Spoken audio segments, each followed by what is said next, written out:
one of the team members. People bleed, cages or wings, which do you prefer?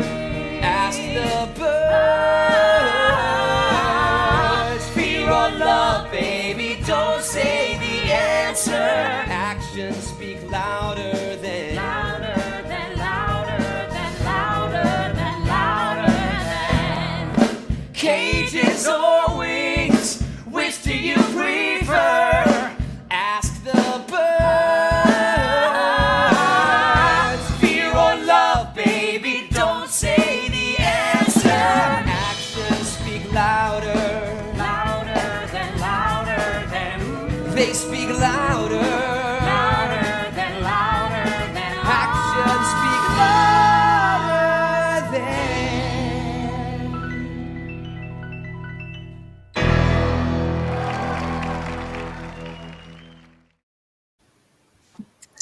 Hello, everyone, and welcome to Keen After Hours. Woo!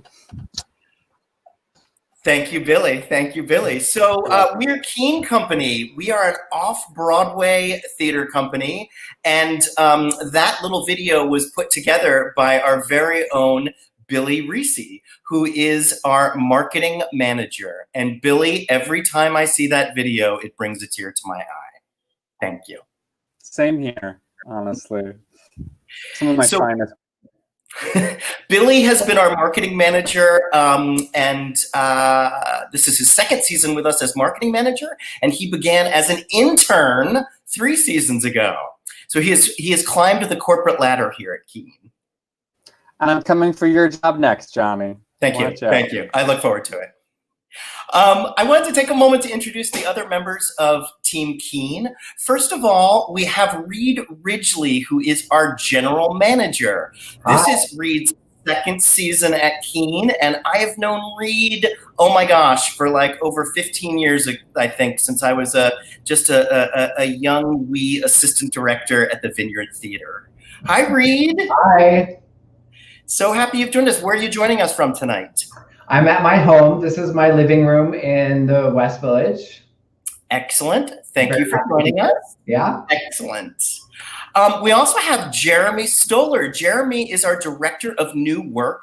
Jeremy runs the Playwrights Lab. He helps choose all the Keen Teens playwrights, and he also helps me with season selection. Jeremy has been on board with Keen. I believe this is your third or fourth season. Fourth, I think, yeah. Okay, and Jeremy, thanks to Jeremy, without Jeremy, we would not have had Chisa Hutchinson's Surely Goodness and Mercy or Pearl Cleage's Blues for an Alabama Sky on the Keen main stage. So Jeremy has brought a lot of wonderful energy to Keen. So thank you. Sure, it's been exciting to get to bring those plays to such a great company into New York. And where are you joining us from tonight? From my office in my bedroom in Weehawken, New Jersey. Excellent. So I don't think, do we have Ashley with us tonight, or we don't? At the moment, we don't. We might see Ashley a little bit later on tonight. Excellent, excellent. So for those of you who have been with Keen After Hours, Ashley's our managing producer. Ashley has been with Keen for quite a long time. She kind of does everything at Keen, and she is a fantastic co-host. I hope I'm gonna be able to survive without her tonight.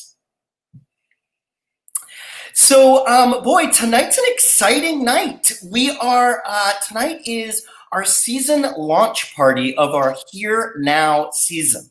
And so, of course, because of the pandemic, we're going all virtual this season. And I kind of had a crazy idea. I was really inspired by old-time radio drama. And I sort of said to the team, hey, I've got a crazy idea. How about we do audio theater this year? All audio, all the time. And the team rallied behind it, and I would love Jeremy to tell us a little bit more about how this season all came together and the specific direction that we took. Sure. Well, the good thing is we had this discussion back in this spring. We finished our 2019-2020 season with Blues for an Alabama Sky. It became apparent that it was unlikely we'd get to be in person for the 2020-21 season. And so it gave us just time to breathe and think about it and see what people were doing and think about what we wanted. As Johnny started talking about an audio space as a space that was inherently theatrical, because you could close your eyes and imagine the way you have to when you're at live theater, we just started looking at what made sense for us to do right now and how much we wanted to be inspired by old-time radio drama. So I love the discussion we had, and I loved where we came to, which is that we wanted to go to the voices of writers whose work we loved and who we had an opportunity to work with in previous programs at Keen Company, and ask them, what are you thinking about right now? And get to support them in coming up with the answers to those questions. So we simply looked back to the abundance of writers that we've worked with over the past few years, either on our main stage, in our Keen Playwrights Lab, in Keen Teens, to see whose voices we really wanted to ask that question to. What are you thinking about right now? And these 5 took us up on it.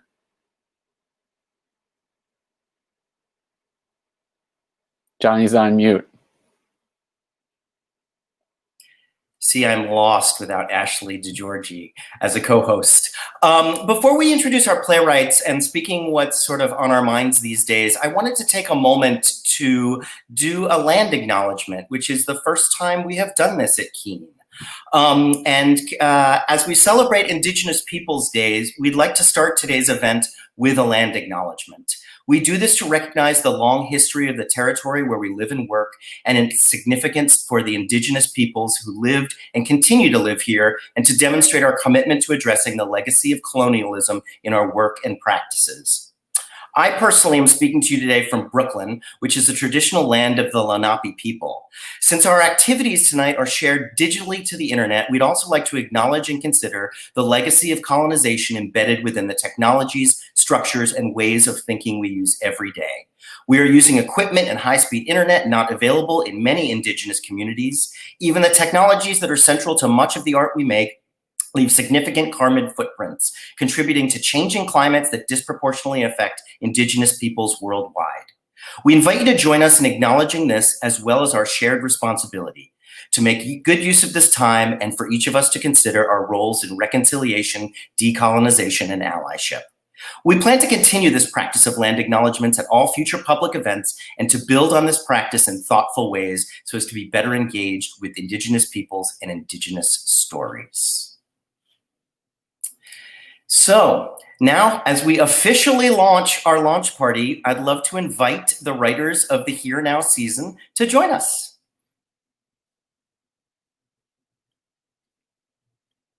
And slowly they will come aboard. There we go! Woo! There they are. Hello! Next time we've got to get a good applause track for y'all. So welcome. I'd like to introduce each of you one at a time and talk a little bit about your relationship to Keen, and sort of start things off and start to ask you a couple questions. So we're going to go in alphabetical order this evening. And the first person I would love to introduce is Pearl Cleage. Hi, Pearl. How you doing? Hey, Pearl. I'm doing very well. So happy you're with us tonight. I'm happy to be with you all the way from Atlanta, Georgia. Ah, welcome, welcome. Thank So you. Pearl, so I'm going to give you the quick intro that I would have given if you were at our first rehearsal for Blues for an Alabama Sky. So Pearl is a celebrated writer. She has written everything from plays to novels. She's very active on Facebook and on social media. She's written so many things. And she first caught my attention, of course, with Blues for an Alabama Sky. And the play had been done regionally for many, many years, but it had never been seen in New York. Jeremy, our director of new work, brought the play anew to me. I read it anew, and I was like, I can't believe this play has not been done in New York. And beyond that, it was so moving and so keen, and a story that I feel like had not been told on the New York stages. And it took us several years to get the rights to do it, but thank goodness last year we got those rights. And L.A. Williams directed a brilliant production, and I want to say one extra thing about about Pearl. As all productions have, there are moments of stress and things that might not go as planned. For instance, when we had to close 4 days early because of the pandemic. But at every single hurdle, we emailed Pearl, and Pearl, you always wrote back the most beautiful message that lifted us and sort of reminded us of a little perspective. And it always really helped us move forward in trying times, which is really something that King Company is all about. So thank you for being with us here this season. We so are happy you're with us. Thank you so much. I appreciate it. And, you know, I feel like you're in such a cluttered space because this is my office where I usually work. I'm not usually in here trying to talk to other people. So I appreciate your tolerance of the setting I'm in. Well, it's an abundance of riches there, which we appreciate seeing. Pearl, I'd love to ask you, every time I feel like we've talked to you either about Blues or about the play that's in process for this season, which we'll maybe go into some more detail about later, your relationship with the characters you create is so, they're so real to us on the page, and you talk about them like people you know. And whenever I ask you a question about them or whenever someone's talking to you about them, you seem to have such deep relationships with them. I'm just curious if that's been true throughout your career and when that started, and if that's something you're sort of consciously aware of. It is something I'm very aware of because character is actually what I'm most interested in. That's what draws me to a piece. I resist plot. I find plotting things very hard. I really like to make interesting people and then just let them talk, but you can't really do that. They have to be talking about something. They have to be going somewhere. But I do lots and lots of work on the characters before I start writing. I know who they are. I know who their parents are. I know who their grandmama is. I know all of those things because that keeps me from having that moment when it's really me pretending to be Angel or pretending to be Guy or pretending to be Leland or whoever it is, when it really is necessary for me to let all of who I really am go and actually be able to write in the voice of these people. So I try very hard to make sure that I've done enough work to make them so deeply ingrained in me that I don't have to think about, is that me talking or is that Angel? The other thing is that I can write characters who are so much more outrageous than I am. I mean, I love writing characters like Angel because I could never be that way. I don't want to be that way, but I love to think about what it might be like and what the consequences are for that. And I had great fun with the piece that I was so happy to do for your all audio season, because I've been thinking a lot and watching a lot of film noir. And those girls are bad girls. And I love writing about women who are unrepentant, who are not trying to be sorry for anything. And that is really where my piece for next season, for this season at Keen, came from, really looking at a woman like that, at several women like that, and saying, okay, let's let them talk. Let's let them be bad and see how much fun that could be. You do it so beautifully well, Pearl. In my next life, I'm going to be that girl. This time I'm not. But next life, bad, all the way bad. Excellent. We're going to come back and talk for a moment about your piece this season, but I want to take a moment to introduce Kate Cortesi. Hi, Kate. Hi. So, Kate, I have read a number of Kate's scripts, and we were looking for writers for our Keen Teens season. And Jeremy really was like, you know what? I think we need some Kate Cortesi in our Keen Teens. And he was so right. Kate wrote this play called Citizens United, which is about the infamous Supreme Court case. And you might think like, oh my God, that is the most driest and boring thing for keen teens. Well, not at all. Kate wrote this unbelievable play that was so funny and moving and educational. And I think I'm remembering this correctly, that it was all done, it was all cast with women. And they played all the Supreme Court justices at various times. And those teens soaked it all up. They were such an ensemble. And you They just sure did. They were beautiful. Yeah, you did such a beautiful job. And we're so happy to have you back with us this year. Thanks. I'm thrilled. Excellent. Excellent. I feel like every time either I read a play of yours or I talk to you about a play or you pitch a play to us, like there's always like, honestly, you know, when we invited you to be in Keen Teens, I knew that it was a good decision, but the play you pitched and ended up writing was completely unlike what I expected. It was unlike any other Kate Cortesi play I had read, which sort of makes it like every Kate Cortesi play I've read. So I don't know. I just want to ask you about your sense of pushing form, or like you seemed so excited, or you seemed so ready to take on the challenge of, okay, this is the kind of play you haven't written before. It's short, involves 10 actors. They're all young actors. They're all high school students. There has to be an educational component. There are all these sort of specific technical and dramaturgical components. And you just made this sort of wild thing with it that ended up being so perfect. And so I'm just curious, when you get handed a challenge like that, how you end up turning it into something so original. Thanks. I wish I'm sort of killing myself that I don't have a better answer. I genuinely don't know quite how I do what I do. And my guess is all the other writers on this Zoom are the same in some way.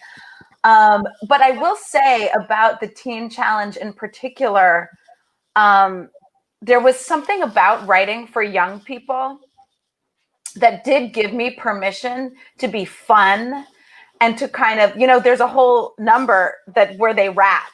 And I'm not writing raps in my plays. Like, that's not my normal MO as a playwright, but like at somebody's wedding, I might rap the whole story of their love story or our history of our friendship or something like that. So I have some of these, you know, silly, like almost like playground or party modes that I click into. And so I just applied that to this play for teenagers. And, you know, as Johnny was introducing it, like I wanted to take the Supreme Court and this groundbreaking case very seriously. But what's interesting about this case is nobody understands. Like, if you ask 10 people what happened and what it's about, you will get 10 very different answers. It's not as open and shut as an issue as something like abortion or affirmative action. So I relished the challenge of getting a little bit nerdy about campaign finance reform and how the Supreme Court works and how it's argued. And then also to have it be about as goofy and joyful and like to unleash, like teenage energy is so great. You know, it's so, it's such a privilege to be around a bunch of teenagers who are having a great time and who are doing it up. So I wanted to create a script for them where they could be unleashed. You know, there was no going too far, which they did, and then some. They were exuberant, and it was great. That rap was something else. It was amazing. So next up, we have Kenny Finkle, who writes under his alter ego, Finkle. I have known Kenny for a long time. I think I got to know Kenny. I worked on a reading of his. And when I became the artistic director at Keen, Mark Armstrong was the director of new work, and he immediately wanted to get Kenny involved in all our new work programs. So Kenny wrote for our Keen Teens program this beautiful play that was very much an odyssey based on Siddhartha. And in our playwrights lab that we have for mid-career directors, he wrote this wonderful piece called 1993. Now, the beginnings of that piece. Now, I don't usually direct readings in the Playwrights Lab. I like to let other people do that. But Mark said, you know what? I think you need to read this play, and I think you need to work on it. And so began a relationship that has lasted for this play for quite a long time. Kenny is hilarious. He has his finger on the pulse. He's also incredibly moving, and I feel like he writes for my middle-aged soul. If that, I hope I can say that. So welcome, Kenny. Thank you. Wow. Thank you. Thank you very much. I'm glad I'm writing for your middle-aged soul. Someone's got to do it. I'd say you also write for people who don't have middle-aged souls as well. I'm just speaking personally. Kenny, I want to ask, because I wasn't around for the lab when you were in it, but I'm loosely aware that the kind of work that I know that you write now and that I've been very excited to witness and be a little bit of a part of was, I think you kind of came into in the mid-career Playwrights Lab. And I'm just, can you talk about sort of what that discovery was and sort of like what the trajectory was from artist A to artist B, or, you know? Yeah, sure. Yeah, I'll try to make it brief. So just cut me off because I'll just ramble on. Okay. I started the lab in the middle of, I think, an artistic crisis where I was sort of questioning who I was writing plays for and who I was writing plays for and why I was writing them. And through that questioning, I sort of decided to reject conventional plays for a period of time. I don't know how long this period of time will last. And to explore more as a theater maker and less as just a straight playwright, or never straight, queer playwright. That I was looking at what's the relationship between form, content, relationship to audience, and scale. And I started to think about when I was thinking specifically about audience, I was thinking about how I had not been enjoying my experiences in larger spaces, and that maybe I should scale all the way down. So I started to make pieces for small audiences, for groups of 5 people, or take work to apartments and experiment with how intimate a piece I could make. And through that, I also decided that I needed to sort of let go of Kenny Finkle as playwright and rise from that as Finkle, who could sort of be the more adventurous version of me, that I could then explore my music, making music and performance, which I hadn't really been doing since I was younger, and sort of wanted to be more hands-on. I found a lot of times my work, I felt like it would come into a process, and the process of making it would be really exciting, and then it would end up on stage and it wouldn't be as exciting as it had been in process. So I was trying to find how could I get that rawness, and part of that rawness felt like I wanted to put myself into my work more and show up for it. And so I started to create more work that felt more like solo work, which is what I've been doing for the last 5 or 6 years. That's an okay answer, I guess. That's a great answer. Thank you. I've been meaning to ask you, and honestly, when I talk about the lab and I talk about sort of the different experiences I've witnessed, I try to describe the experience that I kind of understood you having about, like, this can be an opportunity for mid-career writers to really rediscover themselves, and we hope it's a place where they feel safe to do that. Yeah, I think that was exactly what it was for me, and that it was sort of, and also being in relationship with an institution, a small institution even, and recognizing what of that I really liked and what I didn't like, and how it took me up until mid-career to sort of understand my own agency in my career, and that Keen really helped me build that pathway. Well, kudos to Johnny and Mark Armstrong, who was leading the lab at that time. And Excellent. Well, let's move on to James Anthony Tyler. Hi, James. Hey, how's it going? It's going really well. So James, I was not familiar with James's work before, but Jeremy, when we were choosing writers for the lab, for Keen Teens about 3 years ago, Jeremy said, you must read this playwright's work. And I read a play of yours, and we brought you on to Keen Teens. And James wanted to write a play about the 2016 election. And I was like, what on earth is he going to do about the 2016 election? And almost a little bit like Kate, I was like, oh my gosh, how is he going to create something entertaining out of this, hellscape of 2016? And you wrote such a remarkable piece called Around Two about a student government club on the eve of the presidential election. And I always love plays that are political but personal.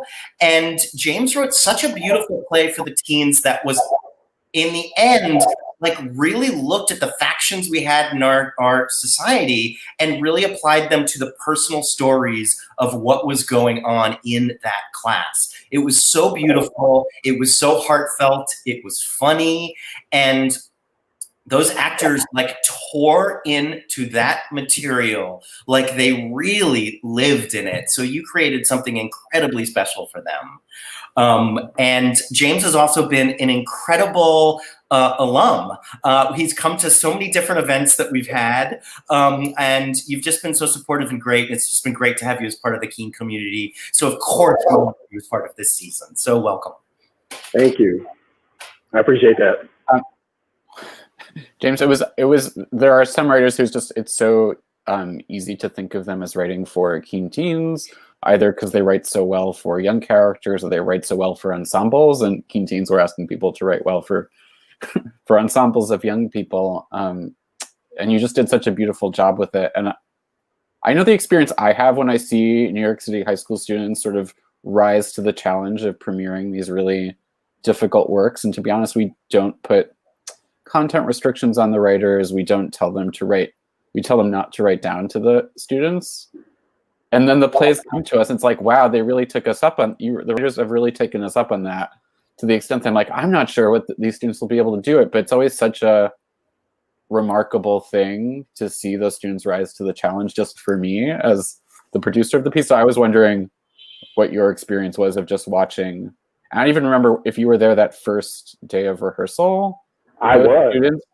I was there for the first day of rehearsal and our big read through, because that was like one of the, so I was very unsure about the play, as you know, Jeremy, because I was emailing you all the time, asking you questions, because my goal was to just not, I took it very seriously, not to talk down and to be as truthful and realistic as possible. So it's kind of like stalking teens in my neighborhood, just listening to them speak and putting it into my play. But I didn't know if it was going to work. And so I remember our first read through as a group. This is one of the most like gratifying times ever as a playwright, when one of the teens in the middle of the play was like, "Mister, you wrote a good play." It was like right in the middle. She didn't ask for permission to say it. And I was like, okay, all right, I can relax. We got something here. But it was just like a great experience with those teams. They just, obviously energy teens and just like kept exploring and were just not afraid to be honest. So they were still at a point where they weren't censoring themselves. And so I felt like I learned a lot from them, because aren't we always getting in our ways as artists, overthinking stuff and censoring ourselves? So it was just like a beautiful time, and I'm glad you all let me be a part of it. And you gave them, I watched them have the experience of realizing that theater was for them, like, which is the thing that the program was invented to do, to be like, oh, here's something other than our town. Like, here's a way to bring you closer into what this art form is. And I watched the awakening, both the students who were reading it out loud and then the 20 other students who were in the other plays listening to it. So yeah, just wanted to say, I think back fondly on that afternoon. Well, excellent. Thank you. Me too. So last up, we have a team. We have Melissa Lee and Kit Yan. Welcome, you two. Hi. Hi. So great to be here. So happy to have you here. So I first became acquainted with Melissa and Kit when I saw their musical Interstate at the New York Musical Theater Festival. And it was like, wow. Okay, first of all, the night I went, it was sold out to the gills. And I believe it was the first... pretty sure it was the first musical that dealt with a trans character at Nymph. I'm pretty sure. I may be wrong there. But it was a beautiful exploration of this cross-country journey of these two friends intermingled with a story of a trans teen. And it had so much heart and so much humor. And it just felt like you guys were such a perfect fit with Keen. And so I think it was very soon after we saw that, we got together with you and we said, okay, we do musicals every other season at Keen, but we want to commission you, we want to talk with you now about next season to do a musical for us. And you all wrote this beautiful musical, Canceled, about a school and cancel culture.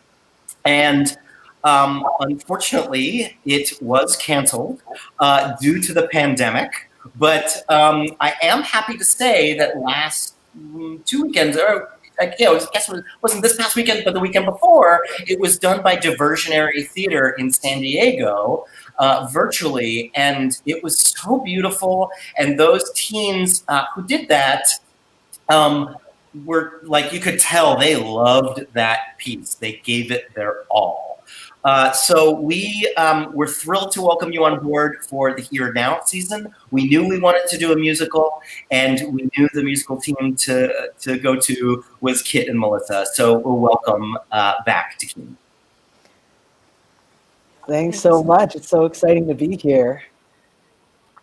I just want to add that what I love about your work is that it always feels not only very personal to you, but it feels like you always find something, some sort of question of our culture at the moment, and you find a way to approach it that's both entertaining but quite real. And I find that unusual for musical theater and part of what makes you two so special. So I'm just wondering, when you're coming up with ideas, and I've been on the receiving end of some of your pitches, and they're always awe-inspiring. So like, what is that process for you when you're sort of trying to figure out what makes a good musical? Because you're sort of rewriting what that looks like in some ways. I do want to say all the wacky ideas usually come from Kit. That's pretty true. So if it's a little out there, it's probably from him. Well, first of all, thank you so much, Johnny and Jeremy, for that beautiful introduction and the invitation to answer this question. I think Melissa and I guess when we sit down and write a new musical together, we really just dump everything in our brains out, right? Yeah, we're very process oriented. I think we usually do a free write of all the things that we're like thinking of, and like we'll just put a bunch of things on Post-its, like ideas that we might want to write, and then we'll do it for like 5-10 minutes. We'll set a clock, and then we'll go and we'll go through all of them one by one, and then we'll put them in buckets and see what we want to do. And sometimes they get mashed up together. We're like, oh, what if we take like these characters from this idea and mash them up with this story? And so that's sort of what our process is. And it's really exciting when we both have the same thing that's like top of mind that we can sort of like explore together. I find that an idea, if it's like stuck with me, it never goes away. So it'll always end up back in one of these like brainstorming sessions we have. It's also why I think maybe like sometimes we'll take something that's really happening in the world and blend it together with like a deep or like a thought we can't really get over or get around. And in terms of writing a musical, I think we try to have like one, that free-flowing, like what's on our minds, what's in our heart sort of session, and then we try to ask ourselves, like, is it a musical? Like, is the emotion so large that like it it has to be sung? Are there like diegetic moments for music sometimes, depending on the story, where like it's singing a song is part of the world? And I think that's like one of the probably like the second question we ask. Well, I'm excited that we're gonna get a little taste of what your audio musical is going to be, because it's thrilling and unique, I will say. So actually, talking about the audio plays, hey Jeremy, can you tell us a little bit about the prompt that we gave the playwrights, and then we're going to hear a little bit about what their audio plays are going to be. Sure. So the prompt was approximately 30 minutes, 3 actors, although it could be more characters. And we really wanted to think about creation of audio theater, that this isn't a podcast, but nor is it actually a play. It doesn't have to be a play. It has to be some kind of experience that you could imagine someone sort of closing their eyes and putting their earbuds in and lying down in their bed for 30 minutes and sort of having a transformative theatrical experience in. And we asked the writers to send us 3 ideas that we could chat about, and then we landed on what was the process for some of the process varied a little bit because also Kenny was already in process on his piece. But that was the prompt, and everything that came back to us was so wildly different. And honestly, we asked of the 3 pitches, we could have ended up with the season 3 times as big as this. We ended up telling the writers the ideas that we're supposed to help decide, but a lot of times we were like, well, we can't decide, you pick. Because it was just, the ideas were so damn good. So now we've got like a backlog of, we're just going to have to produce all of these ideas, I think, eventually.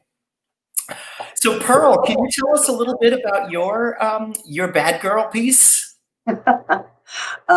It's called Digging in the Dark, and it's about some people who are trying to find something that doesn't belong to them, and they think that it's somewhere buried on a piece of land outside of Atlanta, so that they are trying to find this thing that they think is buried there.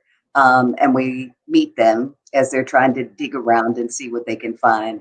And we've also met the person to whom this does really belong, who knows they're going to be out there digging around, and she's waiting for them in whatever way they appear. But she knows they're coming. She can feel them coming.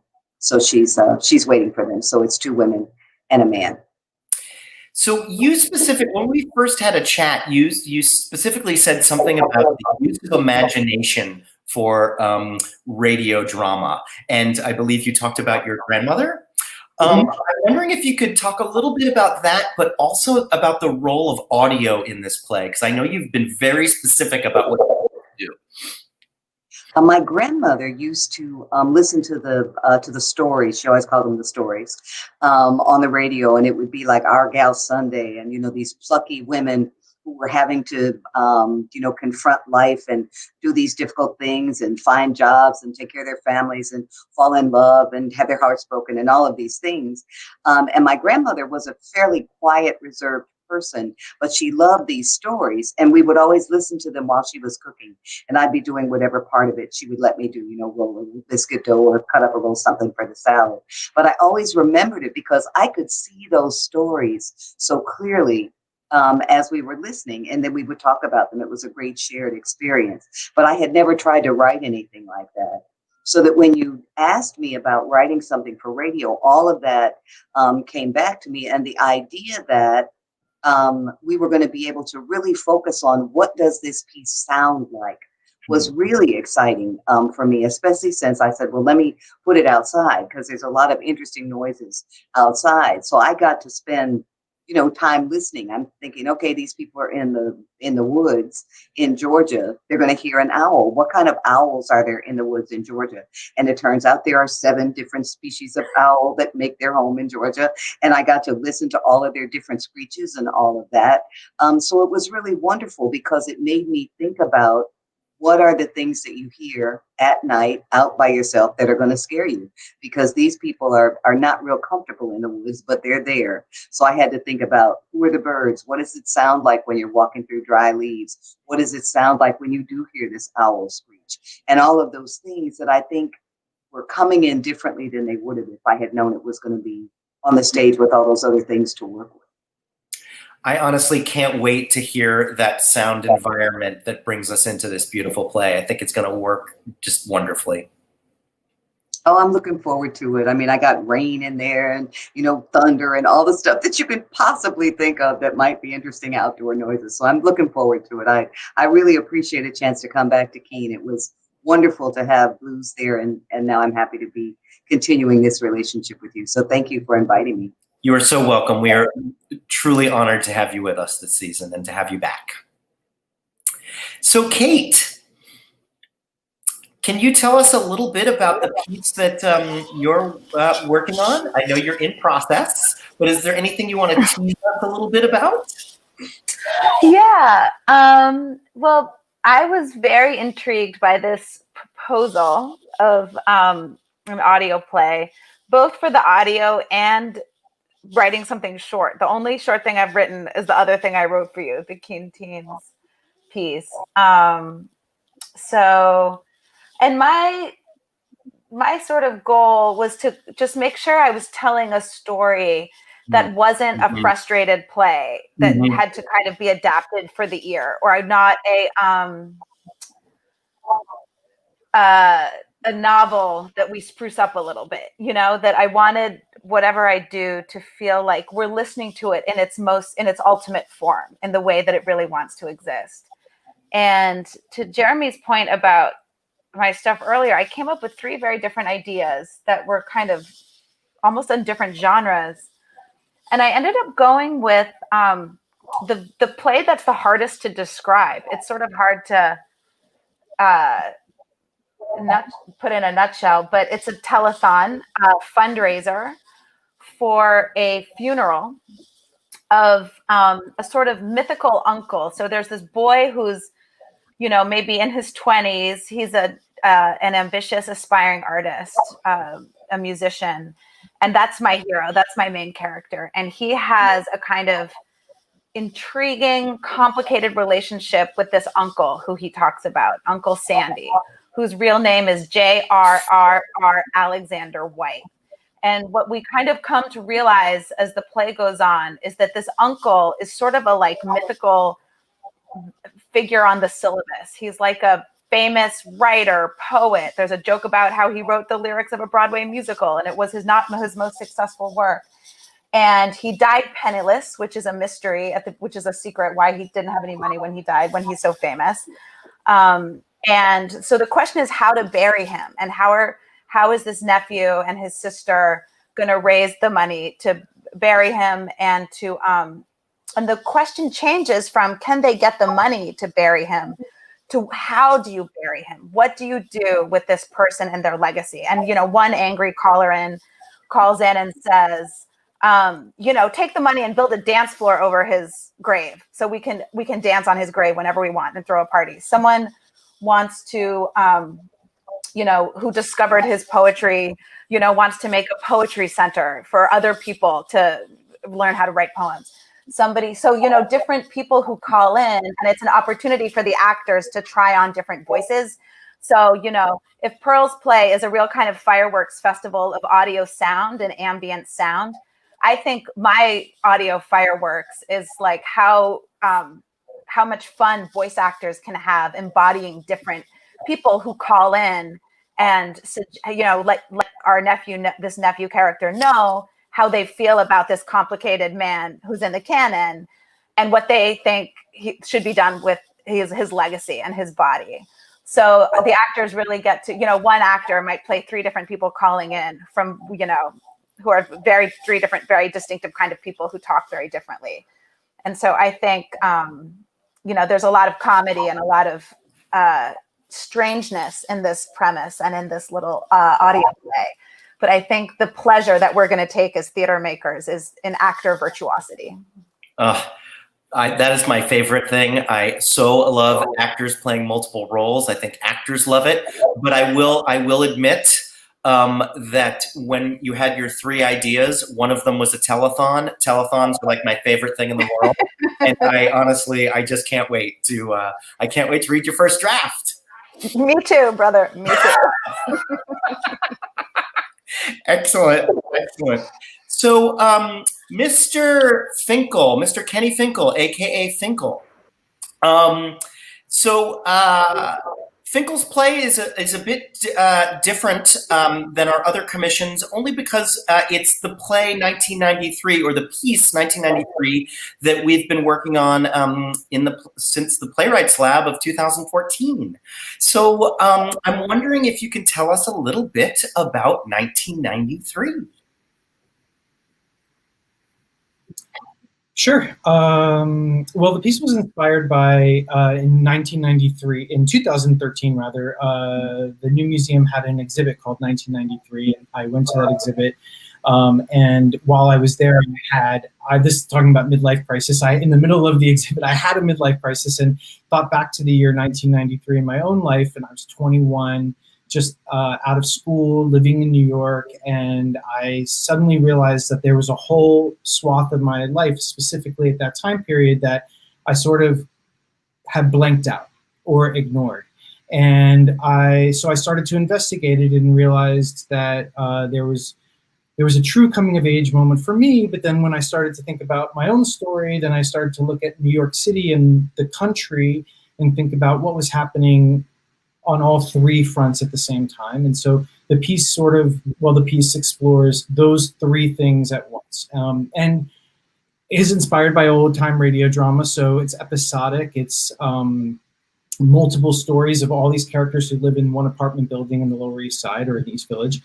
And very pulpy, confessional, also super queer and musical, quasi-musical. And I'm playing all the parts in it, or that's how it's ended up at this point that I'm doing it. And I guess, the essential question that I've been thinking about with the piece all along is, well, because I was attracted to audio because I'm interested in voice and the power of voice, and also what it means to be silent, and what is the sound of memory when you've chosen silence, and how do you raise your voice then once you've lived in, or once I've lived in silence, and that's what I think that's my long elevator pitch.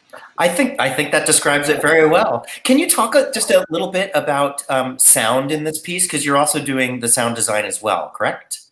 Yes. I think I'm interested in very similar things, both. I'm interested in the voice of the performer myself, but also just what does voice mean within that, as well as having an immersive sound experience. So I've spent a lot of time thinking about the tones of rooms, how underscoring occurs, what sounds are heightened, and how does that tell us about style. I think about sound as like lighting and set. So sound will guide us to what we should be listening to, or what we're seeing in our mind's eye, and then where we're moving, and how do we. And so I'm thinking of it as an experience that's immersive in that way, and that multi-layered. So I have to tell everyone gathered here tonight, and those of you who are listening, it was Kenny that really kind of got me into old time radio. And when, the idea of what to do this season came about, it really, 1993 and old time radio really influenced me a great deal. So Kenny, thank you, because I'm not sure we would be here today in this format if it weren't for you. Thank you. I'm honored to be here, and really, truly. Excellent. Well, I'm so excited for everyone to get a chance to experience 1993. James, hello. Hey. So tell us a little bit about your piece. I always back myself into a corner and pick these like really heavy topics, and then try to write them in a way that won't make an audience split their wrists. So right now I'm very much in the middle of my process. And the topic that I picked was evictions and gentrification And, writing this, I'm thinking, I always, take from my own experiences in some way too. So it's been dredging up some painful memories that I need to, just work through. So I'm just very much in process. It's going to be 3 characters only. And also making these stories personal and thinking about how trauma shapes you or shapes all of us. We all go through some kind of trauma. But the personal trauma that I've been thinking about with this piece is just like income inequality that like leads to something as harmful as eviction. Yeah. You wrote, but I promise there will be funny in it. Like they said, the 2016 election, there was nothing funny about that at all, at least for me. But it was very important for the round 2 to find a way in that would get people laughing, and I think I was able to do that. So hopefully, fingers crossed, we can do it again with this piece. we know you can. We know you can. Thank you. James wrote 3 amazing pitches, and as we talked about them, it was amazing because he started to sort of synthesize the pitches into really one of the pitches, and that to me was incredibly artful. And I'm really looking forward to seeing what you create. Thank you. So Kit and Melissa, tell us about your musical. Yeah, we're trying to do something that we haven't done before. We're actually trying to write a horror musical. We've never done that before, and I think we're trying to do it in a way that is actually scary. Because I think like a lot of times when it's a musical, like, in the horror genre, it could be kind of goofy because people break out into song, whatever. But I think that this format of being, an audio drama makes it so that it is possible, especially if the music is maybe can be blended in with like soundscape and sound design and is less like the traditional breakout into song type of musical. So that's what we're attempting to do. Yeah, we tried to choose a situation and a location that had a little bit of a turn for the listener, and also we set it in a cave so that there was we're going to set it in a cave so there's a lot of room to play in and places to get sort of like stuck in and to navigate around. We settled on the story of 3 folks who run a travel podcast, so we're going to follow them along their journey to an island in Asia. Creepy things start happening to them while they're there.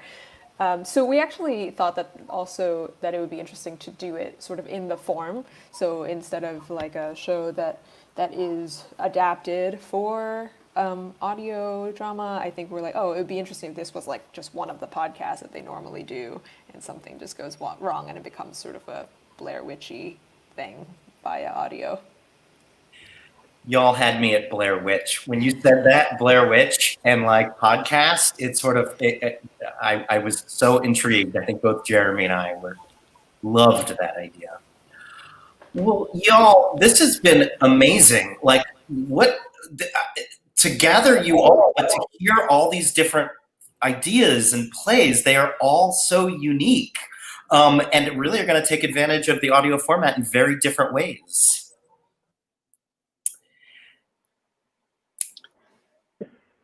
Jeremy? Sure. Jeremy, Sorry. There was,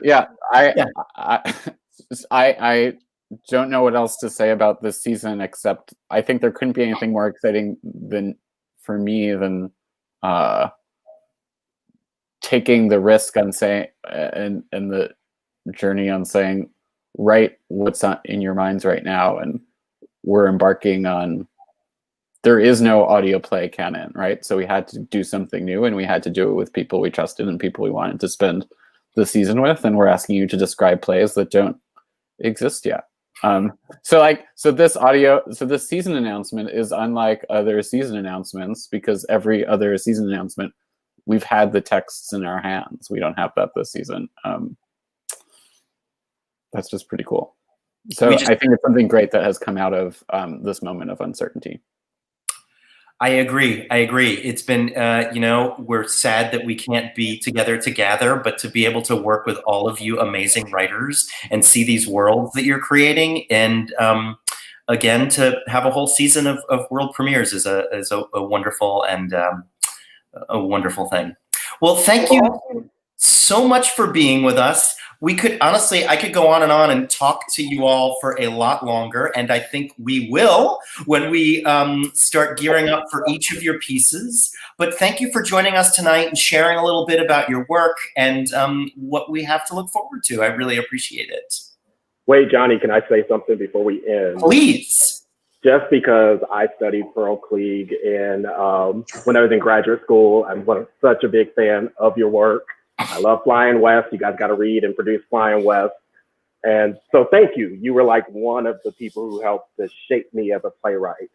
Thank you. Oh, thank you so much. That means so much. Thank you very much. It's wonderful to just be on something talking with other playwrights, because we're such a specific, crazy group of people. And I just love y'all for continuing to do this. And I love Keen for continuing to do this. When people say, oh, it's terrible, now you can't write anymore because there's no theaters open. And I say, are you nuts? We can always do something different. We can do radio. We can do it outside. We didn't start writing because we could work in 800-seat theaters, so let's do it. So I really love y'all for doing what you're doing. And thank you so much for singing that. And I love that you read me in college. I feel so respectable. Thank you. Do y'all have any other parting wishes you'd like to share? I know that it's okay if you don't. Just such gratitude, and it feels so good to be able to go to work and to know that I'm going to go to work and connect with an audience is a real gift in 2020. It's hard to express how big of a gift it is. So thank you. And I'm so honored to be in the company of all these wonderful artists. Same, I second that. Thank you, Johnny. Thank you, Jeremy. Thank you, all the Keen people. Thank you. Yeah, echoing everyone's gratitude. So much love and so much. I feel so inspired, especially by what you said, Pearl, in terms of like artists finding a way through this time. I think I feel really blessed that it's our job to examine, to ask questions, and to look around us, even if as our spaces get smaller, to ask the same big questions. So thanks so much, everyone. Don't forget to vote. Oh yeah. Not going to forget. Exactly.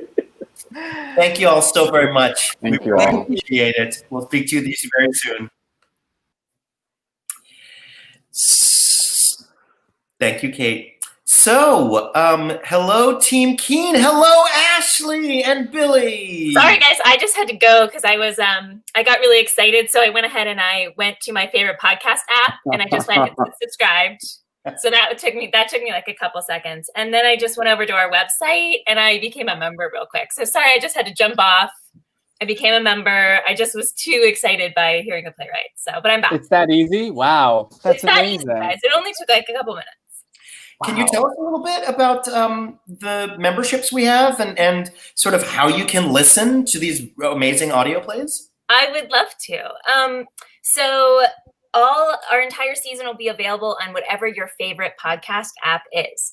iTunes, Stitcher, Google, Spotify. All of that will be completely free, which means I love iHeartRadio. You can be on iHeartRadio as well. Okay, good. I mean, how you can listen to these? You can listen to our full season for free on your favorite podcast apps. It'll also be on our website, again, completely free. If you are excited about our season, if you want to support King Company and support all the artists that you just got to talk to, and you are excited about getting some behind the scenes perks, then you can become a member of our season. We have a couple of membership tiers. It starts at just $1 a month, which comes out to just $10 for the whole year. And the perks have various degrees of levels have various degrees of perks. So you can get a digital program. You can be invited to our talkbacks where you might be able to get to hear from some of these playwrights. and as well as cast members and other artists. You can be part of panel discussions where we talk about sort of big topics that are happening in our season with some experts. You can also be invited to our opening night parties, which will be all the fun of an opening night, except you get to do it in your pajamas on your couch. So there'll be speeches, there'll be fun mixing and mingling, there'll be meeting a bunch of artists. Yeah, so if you go to our website, www.kingcompany.org, you can check out all of the membership levels. Again, you can become a member for just $1 a month, so it's super affordable. Our highest tier is $200 a year. So you can sign up pretty quickly. Takes about 5 minutes. Right here, www.kingcompany.org. And again, all of the membership will support King Company's mission as a whole, and these amazing artists that you just talked to. So sign up if check it out, see what you think. I still can't believe that we have podcast channels. Like, we are officially on board. Yes, if you go to pretty much any podcast app right now, you can actually listen to a season trailer. You can hear Jonathan Silverstein give an amazing curtain speech where he talks a little bit about the season. You can go ahead and hit subscribe right there, so you'll be notified every time a new show comes out. And if you really want this season on a podcast app, and for some reason you can't find it, let us know, and we'll make sure it's there for you. So, Jeremy, can you just tell us a little bit about the timing of things? Are you prepared to tell us when these episodes are coming out? Broadly, yes. Excellent. So Kenny's 1993 is going to come out as he mentioned, in episodes. There's going to be 8 episodes. Release starts this month. Yes. And you can and will be released weekly thereafter. Following that, we anticipate the other 4 plays, which will each be their own standalone segment of about a half hour each, will be released in the first months of 2021. And because they're all being written, the exact timing and the exact order is a little bit of a mystery, and it's flexible also in response to supporting these artists through their processes. But you can expect the second Here Now play around January, February. I can't wait. So let's see. We have 2 little other pieces of news, I believe. So on October 30th, we are going to be doing a special benefit broadcast of one of the most famous radio plays there have been, H.G. Wells' War of the Worlds. Now, that is the famous program that Orson Welles Theater Company did, and indeed it caused a panic in 1938 when it was released, because everyone thought that America was being invaded by Martians from Mars. We are going to be recreating it using all new actors. It will be audio only and released on Broadway on demand. You can find more info on our website. And I don't know if we can say who our lead is yet, because we haven't announced it to the press. However, it is very exciting. It is a Keene alum, and I'm really excited to hear him read this role. We're going to have all sorts of other Keene alums and friends on board. It's going to be really exciting. It's going to be October 30th. At 8 o'clock, and that is going to be, I believe, the 82nd anniversary of the original broadcast.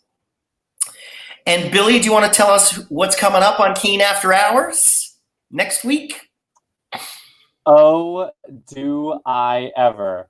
Next week, I think I'm correct in this, but it's a pretty big week.